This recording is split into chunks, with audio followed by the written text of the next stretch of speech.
Welcome to this explainer. As a scientific historian, I get to study a lot of absolutely fascinating figures. But today, we're skipping the traditional agenda to dive right into the deeply human, fiercely resilient story of Madame Marie Curie. We're going to explore the life, the grueling, everyday struggles, and the unparalleled triumphs of a scientist who literally moved mountains of rock to change our world. To really understand the kind of person we're talking about, just take a look at this quote. Albert Einstein, a peer and a friend of hers, said, "Of all the celebrated beings, the only one whom fame has not corrupted." It's incredibly powerful to establish her legendary status right out of the gate. Despite becoming this absolute global icon, really the first true female celebrity of science, Marie Curie just didn't care for the spotlight. Her motivation was pure, unadulterated human progress. So how did a woman with such a monumental impact maintain that kind of deep humility? Well, to figure that out, we have to drop back to her very humble and honestly very difficult roots. Section 1. The Spark of Defiance. From partitioned Poland to Paris. Okay, let's dive into this. Our story starts off not in some pristine, well-funded laboratory, but in the partitioned, strictly oppressed territory of 19th century Poland. Born Maria Skłodowska in 1867, she grew up under severe Russian occupation, where women were explicitly banned from pursuing higher education. But she wasn't just going to give up. No way. She enrolled in the Flying University. This was a clandestine, underground, patriotic institution in Warsaw that constantly had to change locations just to dodge the Russian police. I mean, imagine risking actual prison time just to study physics and chemistry. During this era, she and her sister Bronislava made this fierce pact. Marie would work as a governess to fund her sister's medical studies in Paris, and then her sister would return the favor. And you know what? That pact paid off. Looking at her timeline here, in 1891, she finally made it to Paris and enrolled at the Sorbonne. Her academic ascent was rapid, breaking barrier after barrier. She earned a physics degree in 1893 and then a mathematics degree just a year later. But looking at a timeline kind of hides the harsh physical reality of those years. She lived in a freezing apartment. Well, honestly, apartment is a generous word. It was a tiny garret, often surviving on absolutely nothing but bread and tea. She was literally fainting from hunger in the classroom, yet her hunger for knowledge was so much stronger than her physical hunger. Moving on to Section 2, the miserable old shed, the physical toll of scientific discovery. Around this time, Marie met a brilliant physicist named Pierre Curie. Their partnership was a true meeting of minds, and together they embarked on this grueling physical quest to uncover the mysterious, invisible radiation emitting from a uranium-rich mineral called pitchblende. Marie famously wrote of this time, "We had no money, no laboratory, and no help. This period was the heroic period of our common existence." Because the university flat out refused to give them a proper lab, they were relegated to an abandoned medical dissecting shed across a courtyard. It was absolutely freezing in the winter, suffocating in the summer, and the glass roof leaked every time it rained. The scientific process going on in that shed wasn't just intellectual. It was heavy, exhausting industrial labor. Pitchblende is a highly complex rock, so to find the unknown radioactive elements hidden inside, Marie was physically hauling sacks of ore. She ground the slag, dissolved it in harsh acids, and performed these incredibly tedious fractional crystallizations. We actually have accounts of her physically stirring boiling 20-kilogram vats of toxic ore with an iron rod that was almost as big as she was, for hours on end. And then she'd use Pierre's delicate electrometer to trace the microscopic radiation. Through this agonizing day-in, day-out process, they discovered two entirely new elements: polonium, named after her beloved Poland, and radium. Check out this tiny number on the slide, 1/10 of a gram. The Austrian government had donated a literal ton of pitchblende waste to the Curies. It took Marie Curie over 3 solid years of daily, back-breaking labor in that leaky shed to extract just 1/10 of a gram of pure radium chloride from that massive mountain of rock. Now that is what absolute dedication to the truth looks like. Section 3. Battling the Establishment. Science in a Man's World. And this brilliantly illustrates the immense cultural walls she was up against. Conquering the atom wasn't her only battle. She faced deeply entrenched, systemic gender bias from the scientific establishment of her era. It's a stark juxtaposition. While achieving these paradigm-shifting feats, like winning 2 Nobel Prizes, she was often treated as a second-class citizen. When the early papers were presented in London, Pierre had to read them because women were banned from speaking.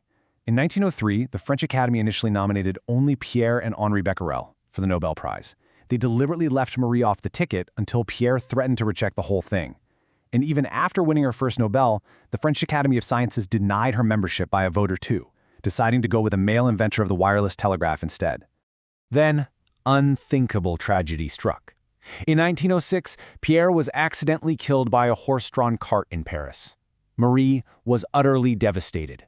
But her resilience? It was practically superhuman. Left as a widowed single mother of 2 young daughters, she pressed forward. She took over Pierre's teaching post, becoming the very first female professor in the entire 600-year history of the Sorbonne. She shattered yet another massive glass ceiling in the academic world. Section 4. Measuring and Healing. Radiation as a Cure. By the early 1910s, Marie started shifting her focus from pure discovery to exploring the medical applications of radiation. She realized the immense power she had unlocked could actually heal people. But, as we know, you can't do modern science without standardized measurements. So the scientific community decided to name the unit of radioactivity the Curie. There was a massive debate about this, though. The committee wanted to base it on a microscopic trace amount of radium. Marie, who was a famously tough negotiator, completely rejected this. She insisted the standard must be based on a full, practical 1-gram measure of radium. And, naturally, she won that fight. Now, what's really interesting about this slide is the sheer scale of the atom's power. 37 billion. That is the number of atomic decays happening every single second in that 1 gram of radium. 37 billion. That is the astonishing energy that defined the Curie unit. It was a power that could burn skin, sure, but as physicians soon discovered, it could also destroy cancer.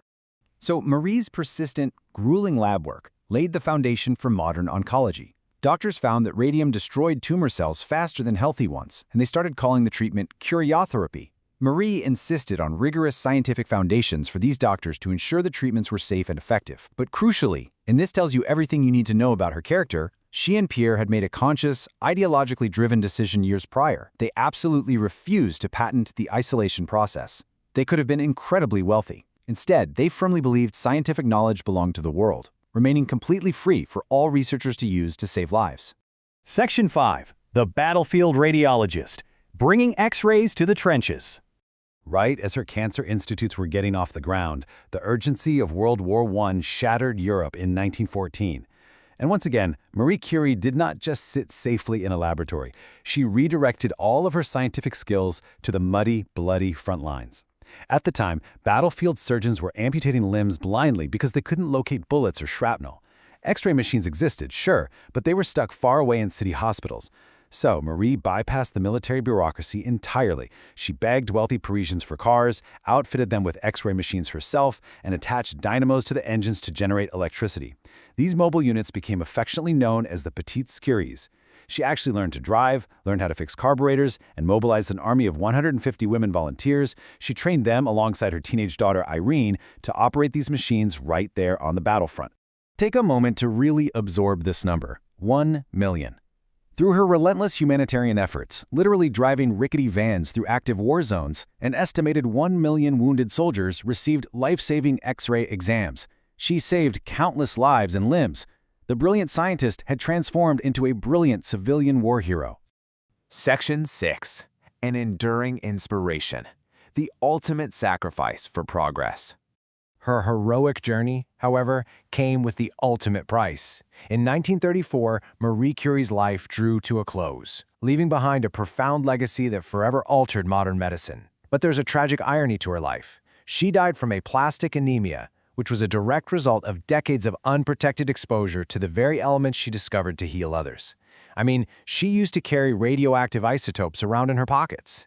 Even today, over a century later, her lab notebooks in Paris are still so heavily contaminated with radium-226 that scholars must wear protective gear and sign liability waivers just to look at them. They are literally glowing testaments to her status as a devoted martyr for science. We're going to end our explainer today with this thought. Marie Curie started in an oppressed country, moved to a freezing garret, boiled toxic rocks in a leaky shed, and faced down intense societal prejudice to become the only person in history to win Nobel Prizes in 2 different scientific fields. So, to the young, aspiring students and scientists watching this right now, whenever you face a barrier, whenever someone tells you that you can't, I want you to remember the woman who stirred 20-kilogram vats of boiling ore. She built a legacy that healed millions. So, what will you build with the tools you have? Keep questioning, keep pushing the boundaries, and thank you so much for joining me on this explainer.